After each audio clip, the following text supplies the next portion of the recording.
지난 3월 21일에 있었던 일인데요. 그때 부산 수영로 교회 설립자였던 정필도 원로 목사님께서 소천하셨습니다. 정필도 원로 목사님은 이제 그 수영로 교회를 36년 동안 담임하면서 성도를 약 3만 5천 명 정도 출석하는 이 부산 지역의 최대 교회로 키운 주님의 종이었지만 급성 폐렴으로 인해서 이제 소천하게 되셨는데요. 그리고 이제 그분의 소천 소식을 들으면서 그분이 이제 했던 그 유언의 내용을 보게 되었는데 그분의 한마디가 굉장히 참 마음에 다가왔습니다. 뭐라 그랬냐면 적당히 살지 말고 믿음으로 살라. 적당히 살지 말고 믿음으로 살라라는 그런 어떤 그 메시지를 들으면서 참 이렇게 짧지만 굉장히 강렬한 그런 메시지다라는 생각하게 되었는데요. 참 의미 있는 메시지가 되죠. 적당히 살지 말고 믿음으로 살아라. 그러니까 여러분 우리가 항상 적당히 하려고 그러잖아요. 적당히. 그런데 적당히 살지 말고 믿음으로 살아라. 아마도 정필도 목사님의 인생을 보면 언제나 그분은 적당히 살지 않았고 믿음으로 살았기 때문에 마지막 유언으로 믿음으로 살아야 한다라는 것을 강조하고 주님을 만나셨던 것 같습니다. 이처럼 우리가 죽기 전에 남기는 유언은 자기 인생에서 가장 중요한 이야기를 하게 되는데요. 무엇이 가장 중요한가? 아마도 이 정필도 목사님은 이 삶 속에서 이 믿음, 적당히 사는 것보다 믿음이 가장 중요하다라고 그런 생각을 하셨던 것 같습니다. 오늘 우리가 보는 본문도 예수님의 마지막 유언과 같은 그런 본문이 되는데요. 마치 우리로 따지면 유언을 하고 공증까지 마치는 그런 내용이 바로 기도의 내용이라고 할 수가 있겠죠. 그래서 이 마지막 유언과 같은 고백, 그 고백이 오늘 등장하고 있습니다. 예수님께서 왜 이 땅에 오셨는지, 오셔서 무엇을 하고자 하시며 어떤 일을 이루고자 하셨는지에 대하여서 확연히 알 수 있는 내용이 바로 예수님의 기도 내용인데요. 예수님의 기도 내용을 좀 살펴보면 7가지 정도의 큰 주제가 담겨져 있는데 제가 한번 소개시켜 드리도록 하겠습니다. 첫 번째로는 이 십자가를 질 수 있도록 그렇게 기도하셨고요. 두 번째로는 예수님이 세우신 공동체를 위해 기도하셨고, 세 번째로는 세상에 남을 제자들을 위해 중보하시고, 네 번째로는 그들이 악에 빠지지 않게 보존해달라고 기도하십니다. 다섯 번째로는요, 진리로 거룩하게 해달라고 요청하고 있고요. 여섯 번째로 제자들과 믿는 모든 사람들이 하나됨을 알도록 해달라고 그런 기도를 올려드리고 있고, 이 마지막으로 예수님이 보신 영광을 그들도 보게 해달라, 이런 간구를 하면서 이 모든 기도가 맞춰지게 되죠. 이러한 기도를 보면요, 굉장히 예수님의 어떤 이 땅에 살아가는 삶의 그 내용들이 무엇인가, 왜 이 땅에 오셨는가, 왜 찾아오셨는가에 대해서 아주 확연하게 알 수 있는 내용이 이 마지막 기도의 내용입니다. 이런 예수님의 기도, 예수님의 마지막 유언과 같은 내용을 보면 이 모두가 다 이게 공통적인 주제가 있는데요. 그 주제는 남겨질 제자들과 믿음의 사람들에 대한 간구죠. 그러니까 이 그냥 한마디로 표현하면 우리를 향한 사랑이에요. 이 기도 내용이 그냥 딱 표현하면 우리를 얼마나 사랑하시는가, 우리의 사랑이 아주 절절하게 흘러가고 있다라는 것을 알 수가 있습니다. 그래서 우리 공동체가 잘 세워지기를 바라는 분, 그게 우리 하나님이고, 제자들 모두가 성실히 믿음 생활 잘하다가 주의 영광을 보는 그날에 함께 그 기쁨을 누리게 해달라. 이게 가장 중요한 기도의 내용이고 요지라고 할 수가 있겠죠. 이런 예수님의 기도를 볼 때면 저는 확연하게 느끼는 것이 있는데 바로 우리를 향한 놀라운 사랑이 됩니다. 그래서 우리 주님은 저와 여러분들을 너무나 사랑하신다는 걸 알 수가 있는데요. 예수님의 마지막 기도, 이 유언장과 같은 내용을 볼 때면 그분이 저와 여러분, 또 우리 교회를, 또 우리의 모든 당신의 제자들을 얼마나 사랑하는지를 잘 알 수가 있습니다. 그러니까 여러분, 사랑하는 여러분, 이 어려운 시대를 지날 때에도 우리 힘을 내어서 살아가게 되기를 주의 이름으로 간절히 부탁을 드리겠습니다. 우리 주님께서 저와 여러분들을 너무나 사랑하십니다. 세상이 저와 여러분들을 외면해도요, 우리 주님은 절대로 우리를 포기하지 않으시고 버리지 아니하시고 또 고아처럼 두지 아니하시는 분이 바로 우리 주님이십니다. 그러니까 외로운 길을 걸을 때도, 힘들고 어려운 길을 만날 때도 다시 한번 힘을 내어 살아가는 기쁨이 있게 되기를 주의 이름으로 간절히 축원합니다. 우리 함께 따라합시다. 우리 주님께서 나와 우리를 사랑하십니다. 이 사랑이 있으면 우리가 사실 어떤 일을 만나도 우리 두려울 것이 없죠. 그러니까 내가 사랑을 받고 누군가 나를 사랑해주고 나를 위해 어떤 무언가를 해준다라는 건 굉장히 큰 힘이 됩니다. 그러니까 내가 사랑이 있고 그 사랑을 받고 있다는 걸 느꼈을 때 그게 아주 엄청난 힘이 되는데요. 지난주에 제가 겪었던 일인데 여러분도 함께 겪었죠. 이 지난주에는 가슴 아픈 소식을 우리가 듣게 되었습니다. 사랑하는 우리 그 청년부에 속하여 있는 그 어머니께서 젊은 나이에 지난 12월 갑자기 폐암 말기 판정을 받으셔서 지난주에는 하나님의 부르심을 받게 되었습니다. 믿음의 가정인데요. 가족들이 얼마나 당황하고 황당하고 또 마음이 어려웠을까요? 특히 청소년부에 속하여 있는 아이가 있어서 저는 얼마나 마음이 속상하고 또 마음이 어려웠는지 모릅니다.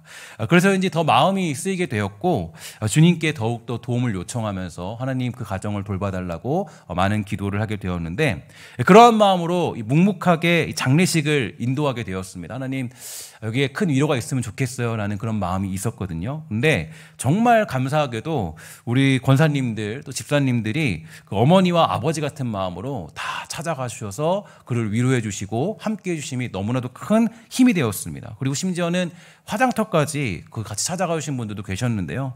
근데 정말 그런 모습을 보면서 저는 정말 마음에 큰 감동을 받았어요. 왜냐하면 사실 우리 그 권사님들이나 집사님들은 그 아이가 누군지도 잘 알 수가 없잖아요. 알 수가 없고 또 청년도 사실은 이제 그 잠깐 드럼을 치긴 쳤지만 근데 이제 그 누군지 알 수 없고 사실 청소년부를 제외하고는 알 수 없는 아이잖아요.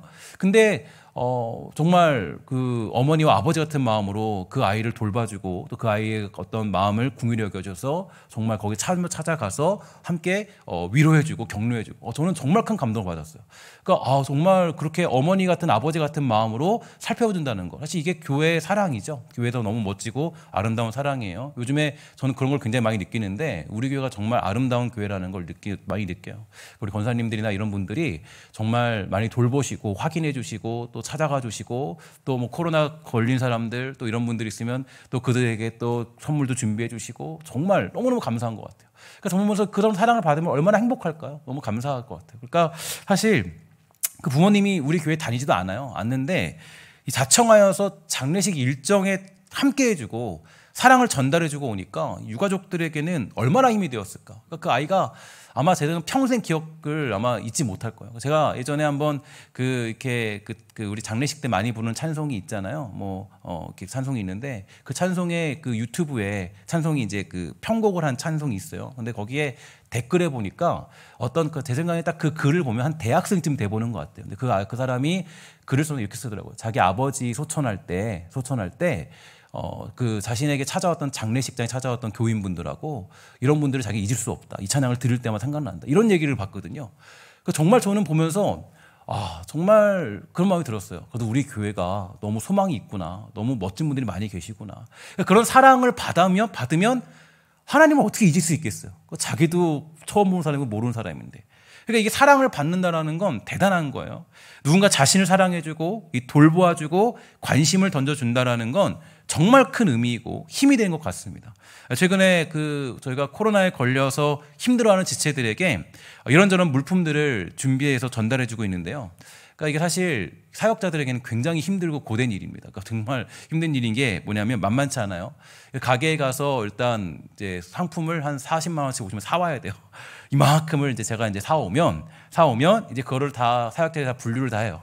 분류를 다 하고 두 박스를 만들어서 이제 다 또 그 코스마다 다 가요. 다 가면 거기 호스마다 가가지고 거기에서 이제 뭐 2명씩 이렇게 가서 이제 그 집 앞에 딱 놓고 집에 딱 그 문고리를 잡고 기도도 같이 하고 그러고 돌아오거든요. 그러고 돌아오고 이제 하면은 정말 만만치 않아요. 매주 그것 때문에 그것도 해야 되고 원래 사역도 감당해야 되고 그러니까 거의 막 진짜 뭐 풀 가동해서 이제 돌지 않으면 사역을 하지 않으면 진짜로 힘든 그런 시간들을 저희들도 보내고 있습니다. 근데 그런 게 있어요. 뭐가 있냐면 그 사역자들의 일이 또 우리 사역개발실의 일이 몇 배가 된 건 사실이에요. 그런데 이 기뻐하고 감사하고 위로받는 성도들의 이야기를 듣게 되면 얼마나 큰 힘이 되는지 몰라요. 그래서 정말 그 별거 아닌데 큰 거 크지 않은데 근데 그렇게 준비해서 갖다 주면 너무 행복해 하더라고요. 너무 감사하고 너무 힘이 나고 너무 정말 어떤 그 뜨거운 마음을 느끼게 되는 것을 경험하게 됩니다. 이처럼 누군가가 나를 사랑한다라는 것, 우리를 돌보고 있다라는 것, 아픔과 슬픔을 나누고 기쁨을 나누고자 하는 것, 그건 정말 살아갈 때 힘이 되는 그런 내용이 되죠. 사람에게는 누구나 위험 요인과 보호 요인을 가지고 있습니다. 위험 요인은 나 자신을 무너뜨리는 어떤 요인들을 가리키고 있고요. 예를 들어서 가정의 불화, 사업의 실패, 금전의 문제 등 그러한 위험 요인들이 많으면 많을수록 한 사람이 무너질 위험이 크다라는 게 위험 요인입니다. 하지만 그런 위험 요인을 막을 수 있는 게 있는데 바로 그것이 보호 요인이라고 그러죠. 이 보호 요인은 어떤 거냐면 나 자신을 사랑해주는 누군가와의 사랑의 관계입니다. 그러니까 사랑의 관계가 많을수록, 그러니까 나를 돌봐주는 관계가 많고 나에게 어떤 사랑적인 인격적인 관계가 많으면 많을수록 이러한 위험 요인 속에서도 자신을 지켜주는 이 보호 요인으로 그것이 작용할 수 있다라는 거예요. 그래서 이러한 보호 요인을 많이 가지고 있는 것은 인생을 힘차게 살아갈 수 있는 매우 중요한 장치와 같습니다. 예를 들어서 이 부모님의 무한한 사랑, 성도들의 따뜻한 교제, 친구들과의 우정 등등 이러한 사랑의 관계가 많으면 많을수록 이 위험 요인들 속에서 자신을 보호할 수 있다라는 거죠. 그러면 나를 위해서 이 땅에 오신 우리 주님의 사랑은 어떻습니까? 마지막까지 제자들을 위해 기도하시고 공동체를 위해 기도하시고 그들이 결국 하나님의 영광을 볼 수 있을 때까지 간절히 기도하신 예수님. 그 예수님의 사랑, 이것보다 더 큰 보호 요인이 어디 있을까요? 주님의 사랑만 있다면 우리는 어떤 위험 요인들을 만난다 할지라도 충분히 우리는 이 땅에서 믿음으로 살아갈 수 있는 것입니다. 오늘 나를 사랑하시는 주님의 따뜻한 음성이 메말라 있는 저와 여러분들의 영혼에 채워지게 되기를 주의 이름으로 간절히 소망합니다. 주님은 우리를 향한 불붙는 사랑을 가지고 계세요. 호세아 11장 8절인데요. 이 말씀 우리 함께 읽어보도록 하겠습니다. 호세아 11장 8절 띄워주시오. 시작. 에브라임이여 내가 어찌 너를 놓겠느냐, 이스라엘이여 내가 어찌 나를 버리겠느냐, 내 마음이 내 속에서 돌아서 나의 국률이 온전히 불붙듯 하도다. 아멘. 하나님의 사랑이에요. 하나님의 사랑이 어느 정도냐면 불 붙는 듯한데요. 그러니까 불처럼 막 타오르고 있다는 거예요. 그러니까 그 궁유람이 불 붙듯이 하고 우리를 향한 사랑이 아주 불처럼 막 타오르는 그런 모습들. 하나님은 당신이 지으신 백성이 자기를 거절하는 걸 보셨고 그들이 아예 결심하여서 자신에게서 물러가는 것을 보셨고 저희를 불러 위에 계신 자에게로 돌아오라 할지라도 일어나는 자가 하나도 없음을 보셨지만 하나님은 그들을 향한 긍휼과 사랑이 온전히 불붙듯 하셨다라고 우리에게 말해주고 있습니다. 하나님은 그들을 향한 긍휼과 사랑이 온전히 불붙듯 하셨어요. 주님이 우리를 향한 불붙는 마음을 가지고 이 땅에 찾아오셨고 그 사랑으로 그 십자가의 길을 걸으시면서 우리와 영원히 함께 하시기 위해 보혜사 성령님을 우리에게 허락해 주셨습니다. 그리고 그 뜨거운 마음으로 반드시 이 땅에 다시 오신다라고 약속해 주셨죠. 그러니까 저와 여러분이 이 땅에서 두려워할 것이 무엇이 있겠습니까? 환난입니까? 아니면 전염병의 공포입니까? 그것도 아니면 무엇이 여러분들을 두렵게 만들고 있습니까? 오늘 그 하나님의 사랑이 저와 여러분들을 붙잡고 있다는 것을 여러분 잊지 마시기를 간절히 부탁을 드리겠습니다. 주님의 사랑은 여전하고 그 사랑은 변함이 없어요.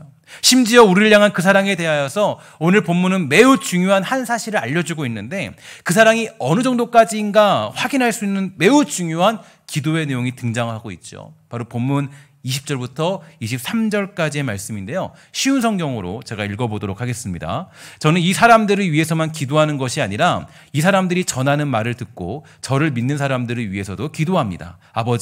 아버지께서 제 안에 계시고 제가 아버지 안에 있는 것 같이 믿는 사람들이 다 하나가 되게 하여 주시고 그들도 우리 안에 있게 하셔서 아버지께서 저를 보내셨다는 것을 세상이 믿게 하여 주십시오. 우리가 하나인 것 같이 그들도 하나가 되게 하기 위해 아버지께서 제게 주신 영광을 이 사람들에게 주었습니다. 제가 그들 안에 있고 아버지께서 제 안에 계십니다. 부디 그들로 온전히 하나가 되게 해주십시오. 그리하여 세상에 아버지께서 저를 보내신 것과 아버지께서 저를 사랑하신 것처럼 그들도 사랑하셨다는 것을 알게 해주십시오. 아멘. 예수님의 간절한 기도 제목은 아버지께서 제 안에 계시고 제가 아버지 안에 있는 것 같이 믿는 사람들이 다 하나가 되는 것이고 그 하나됨은 마치 삼위일체 하나님이 하나인 것 같은 그런 관계가 되는 것에 그런 사랑을 의미합니다. 다시 말해서 주님은 우리가 주님과 하나 되기를 원하시고 그 안에서 우리 모두가 다 하나 되기를 원하시는데 그 하나됨은요, 바로 삼위일체 하나님의 연합과 같은 그런 사랑이며 끊을 수 없는 관계예요. 하나님과 성령님과 예수님이 서로를 끊을 수 없는 것처럼 바로 하나님이 우리를 사랑하시는 그 사랑은 절대로 내가 그 사랑을 끊을 수 없다라는 증거를 여기서 보여주고 있더라는 거죠. 그러므로 우리가 복잡해하고 힘들어하는 이 삼위일체 하나님에 대하여서 알아야 되는 이유가 어디 있냐면요, 그 관계의 내용과 깊이를 알게 되면 우리 주님이 저와 여러분들을 얼마나 사랑하시는가를 알 수가 있기 때문이에요. 주님의 사랑은 삼위일체 하나님께서 끊을 수 없는 것처럼 우리를 향한 하나님의 사랑도 끊어질 수 없다라는 것입니다. 그러한 사랑에 관하여서 저와 여러분이 잘 알고 있는 이 탕자의 비유를 생각해 보면 쉬울 텐데요. 탕자는 아버지 집을 떠나서 방탕하게 살았습니다. 그것도 아버지의 재산을 미리 달라고 해서 흥청망청하며 살았어요. 사업을 하다 망한 것도 아니에요. 일을 하다 사기를 당한 것도 아니에요. 쾌락을 즐기며 살다가 망한 것입니다. 아버지 재산을 미리 받아서 그러한 일을 저질렀으면 분명히 그는 폐륜에 가깝습니다. 그런데 그렇게 모든 재산을 다 탕진하고 나니까 이제야 살기 위해서 아버지 집으로 돌아가게 되죠. 쥐엄나무 열매를 먹고 살 바에는 아버지 집에 가서 종노릇이라도 해야겠다라는 마음으로 살기 위해서 아버지 집으로 돌아가게 된 것입니다. 그런데 탕자의 아버지는 어떤 반응을 보이게 됩니까? 누가복음 15장 20절 이하를 보니까 이런 내용이 있어요.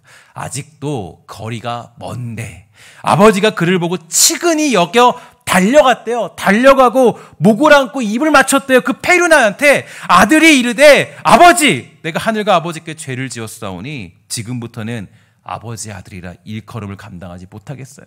하나, 아버지는 종들에게 이르되 뭐라 그래요? 제일 좋은 옷을 내어다 입혀라. 손에 가락지를 끼우고 발에 신을 신기라. 그리고 살진 송아지를 끌어다가 잡으라. 우리가 먹고 즐기자. 내 아들은 죽었다가 다시 살아났고 내가 잃었다가 다시 얻었노라 하니 그들이 즐거워하더라. 이게 하나님의 사랑이에요. 우리를 향한 사랑은 그 페르나마저도 사랑하는 그 놀라운 사랑이에요. 우리는 부족하고 연약하고 우리는 문제 있고 늘 주님을 배반하며 살아가지만 그러나 우리 주님은 언제나 우리를 향한 불붙는 사랑이 그 궁유람이 끊이지 않는 분이 우리 하나님이세요. 탕자는 그저 아버지 집에 돌아가면 살 수 있다는 믿음 가지고 그거 하나 갖고 돌아온 거예요. 그런데 아버지는 너무 놀랍게도 돼지와 같은 인생을 살았던 아들을 돌보아주고 회복시켜 주었습니다. 너무나 크고 놀라운 아버지의 은혜예요.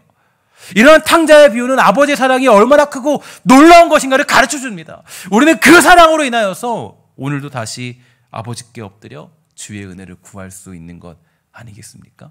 만약 하나님의 사랑이 깊지 않다면, 그 사랑이 넓지 않다면, 만약 그 사랑이 얕다면, 그 사랑이 만약에 정말 위대하지 않다면 아마도 우리가 죄를 지을 때마다, 주님을 배신할 때마다 구원에서 탈락되는 사람들이 얼마나 많이 있을까요? 그러니 사랑하는 우리 성도 여러분, 오늘도 주의 사랑 안에서 다시 한번 우리 힘을 내어서 믿음으로 살아가기를 주의 이름으로 간절히 축원합니다. 여러분, 적당히 살지 말고 어떻게 살라고요? 믿음으로 살라. 따라합시다. 적당히 살지 말고 믿음으로 살자. 하나님의 사랑이 있잖아요. 하나님의 큰 사랑이 있잖아요. 그 바다같이 넓고 깊은 사랑이 있잖아요. 믿음으로 살기 위해서 온 마음과 행동을 집중하십시오. 우리의 삶의 패턴을 믿음에 집중하시는 거예요.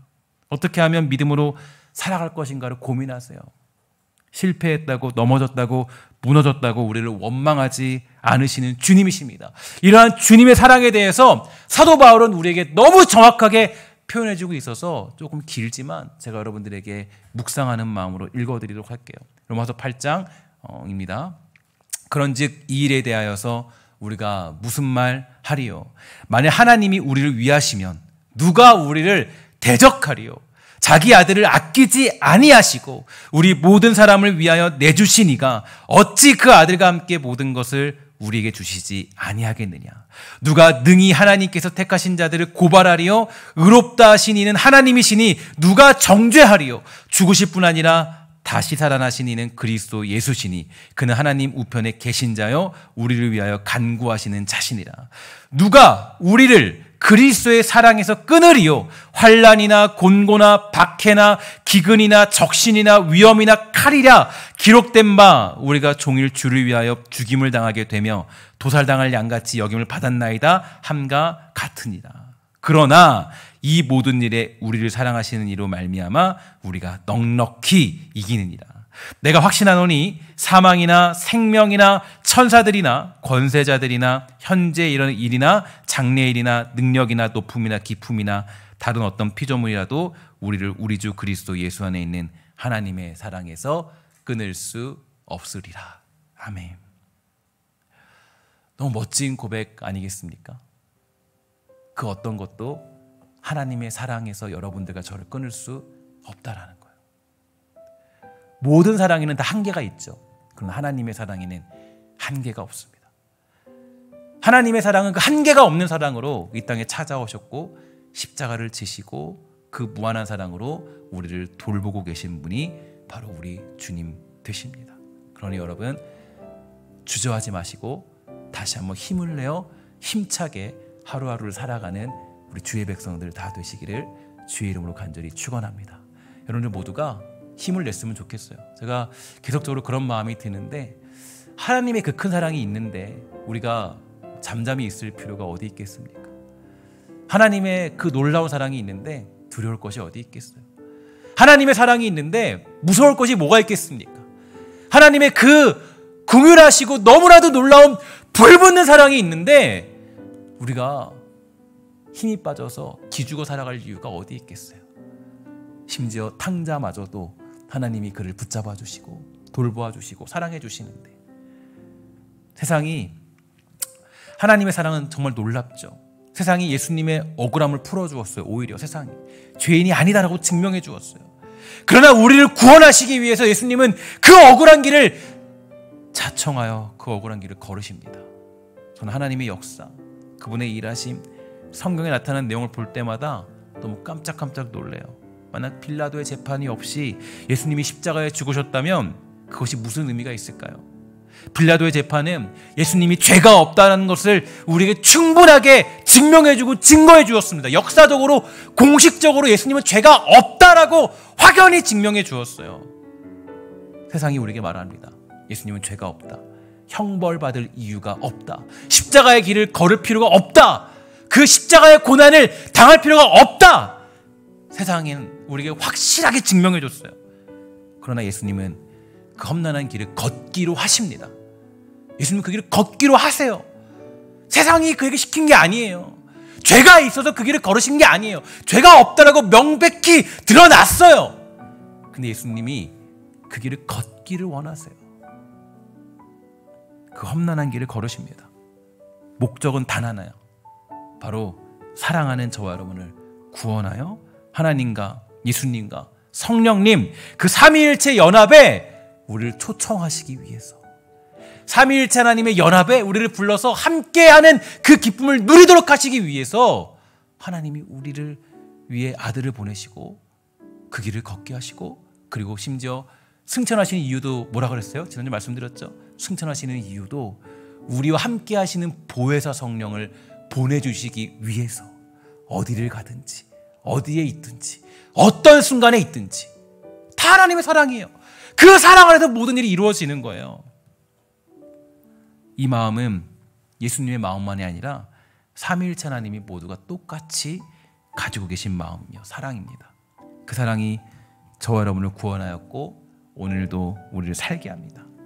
그럼 혹시 저는 이 설교를 준비하면서 그런 마음이 들었어요. 혹시 여러분 험난한 길을 걷고 있는 분 계십니까? 막막한 길 위에 서 있는 분 계십니까? 믿음으로 사는 것이 두렵고 무서운 분 계십니까? 여러분 두려워하지 마십시오. 천지를 창조하시고 우리를 향한 마음이 불붙듯 하신 주의 긍휼이 우리와 함께함을 믿으시기를 주의 이름으로 간절히 부탁을 드리겠습니다. 하나님이 여러분들 함께하세요. 힘내세요. 여러분 전염병 가운데 코로나 가운데 축 처져 있지 마시고 이 코로나 걸리신 분들에게 그 뭐 롱코비드라 그래서 이렇게 후유증이 있다 그래요. 막 무기력하고 막 힘이 없고 빠지고 그런 사람들이 있대요. 여러분 하나님의 사랑이 여러분들과 함께함을 잊지 마시고 여러분 다시 한번 힘을 내어서 우리 힘차게 믿음의 길을 걸어가게 되기를 주의 이름으로 간절히 한 번 더 부탁을 드리겠습니다. 여러분 적당히 살지 말고 뭘로 살라고요? 믿음으로 살라. 적당히 살지 말고. 하나님의 사랑이 얼마나 큰데, 그 사랑이 얼마나 놀라운데, 여러분 정말 하나님의 그 사랑을 한 주 동안 절절히 느끼게 되는 그런 은혜가 있게 되기를 주의 이름으로 간절히 소망해 봅니다. 이제 내일부터 우리는 1차 특별 새벽 기도회를 가지게 되는데요. 저는 그냥 막막하게 뭐 그런 마음이 들었어요. 그러니까 저는 나름대로 제가 그 기도문을 이제 그 선별을 해서 여러분들에게 어떻게 도움이 될까 이거를 막 선별을 하면서 찾아봤거든요. 찾아보고 확인해보고 해서 여러분들에게 선정하여서 이제 하나님의 사랑을 느낄 수 있는, 또 고백할 수 있는 내용들을 선별하여서 여러분들에게 그 기도문을 제시를 해주었습니다. 그거를 살펴보고 찾아보고 어떻게 하면 여러분들에게 영적인 유익을 줄까 고민을 정말 많이 했어요. 정말 고민을 많이 했고, 또 영상도 어떻게 만들까 고민을 많이 했고, 또 그래서 뭐 사실 피아노 반주도 유튜브에서 그냥 따오면 되는데 우리가 좀 함께 한 공동체에서 느끼자는 마음으로 할 수 있으면 우리 교회에서 할 수 있는 분이 있으면 좋겠다. 정말 잘 쳤어요. 피아노도 이때 들어보시면 알아요. 영상 보면 잘 쳤어요. 저는 그게 참 은혜가 됐어요. 우리 교회에서 다 순수 제작해가지고 여러분들과 함께 나누고자 하는 마음을 일주일, 2주일 동안 준비하면서 한 2주 정도 걸렸거든요, 만드는데. 근데 굉장히 저는 마음이 되게 벅차올라서 저 혼자 괜히 막막하게. 어떻게 벅차올랐냐? 괜히 기대가 되는 거예요. 1차 특별새벽기도회가. 어떤 기대가 되냐면 육체는 조금 피곤할 수 있어도 저는 이번에 우리를 사랑하시는 삼위일체 하나님의 그 완전한 사랑이 저와 여러분들에게 회복되는 시간이 되기를 주의 이름으로 간절히 소망합니다. 정말 현장으로 나오지 못했던 분들도 현장에 나와 함께 예배하는 시간 되기를 바라고, 또 온라인으로 밖에 드릴 수밖에 없는 분들에게도 최상의 예배를 온전히 주께 드리기에 부족함 없는 그런 시간 되기를 간절히 소망해 봅니다. 어떤 자리에 있든 하나님의 사랑, 그 사랑은 절대 부족함이 없습니다. 막막하고 힘든 이 땅에서 주의 사랑으로 위로받으시고 힘을 얻어 여러분 적당히 살지 말고 믿음으로 살아가기에 충분한 주의 백성, 그리고 우리 사랑하는 신성교회가 되기를 주의 이름으로 간절히 소망해 봅니다. 기도하도록 하겠습니다. 하나님 감사합니다. 이 땅 살아갈 때 우리를 너무 사랑하시는 아버지, 우리를 위해서 자기 아들을 아낌없이 내어주시고 세상이 예수님의 죄 없다라고 증명해 주었음에도 불구하고 하나님 그 길을 걸으시기 원하셔서 가셨던 예수님, 분명히 그 십자가를 지지 않을 수 있는 기회도 정말 많이 있었지만 그렇게 하지 아니하시고 그것이 아버지의 뜻이고 성령님의 뜻이고 자신 예수님의 뜻이었기 때문에 그 길 걸으십니다. 우리를 사랑하시기 때문에. 하나님, 우리 주의 백성들 모두가 정말 다시 한번 이 바다같이 깊고 넓은 하나님의 사랑을 아주 마음껏 누리며 다시 힘차게 그 사랑 가지고 살아가는 복되고 아름다운 신성교회, 또 우리 권석들 다 될 수 있도록 주님 돌보아 주시옵소서. 모든 말씀 예수님의 이름으로 간절히 기도합니다. 아멘.